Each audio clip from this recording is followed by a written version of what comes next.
कि ISPR के मुताबिक बाजोड़ के इलाके इनायत कले में सिक्योरिटी फोर्सेस का intelligence based operation security forces ने दहशतगर्दों की मौजूदगी की इत्तला पर कार्रवाई की है। ISPR के मुताबिक ऑपरेशन के दौरान सिक्योरिटी फोर्सेस और दहशतगर्दों के दरमियान फायरिंग का तबादला हुआ और सिक्योरिटी फोर्सेस की कार्रवाई में दहशतगर्द कमांडर शफी समेत 3 दहशतगर्द मारे गए। सलमान अवान हमारे नुमाइंदे खुसूसी इस वक्त हमारे साथ मौजूद हैं। जी सलमान, आगाह कीजिएगा, क्या तफसीलात इस ऑपरेशन की?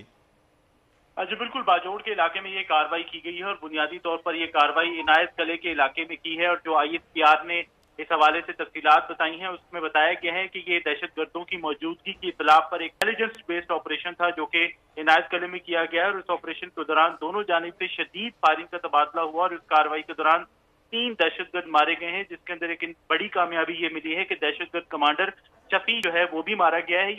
ये कमांडर दहशतगर्द कमांडर और इसके साथी जो हैं ना सिर्फ इलाके में सिक्योरिटी फोर्सेस पर हमलों में मुलविस थे बल्कि बेगुनाह शहरी जो है वो भी इनकी कार्रवाइयों का निशाना बनते थे। इसके अलावा हलाक होने वाले दहशतगर्दों से बड़ी मिकदार के अंदर वेपन्स और एमुनिशन जो है वो भी बरामद किया गया है। और इस वक्त जो लेटेस्ट अपडेट्स हैं उसके मुताबिक इलाके में सैनिटाइजेशन ऑपरेशन जारी है ताकि इलाके से बचे कुछ दहशतगर्दों का भी खात्मा किया जा सके। इसके साथ ही जो मकामी आबादी है, क्योंकि वो इन दहशतगर्दों के हाथों बहुत ज्यादा सताई हुई थी, उसकी जानिब से सिक्योरिटी फोर्सेस की कार्रवाई का बड़ा जबरदस्त खैर मकदम किया गया और यकीन दिलाया गया है कि अगर फ्यूचर में भी कोई कार्रवाई होती है दहशतगर्दी के खिलाफ तो पाकिस्तान की मुसल्लह अफवाज के खिलाफ मकामी आबादी तमाम पाकिस्तानी कौम जो है वो शाना बशाना लड़ेगी। जी, बहुत शुक्रिया सलमान अवान, नुमाइंदा खुसूसी हमारे साथ मौजूद थे।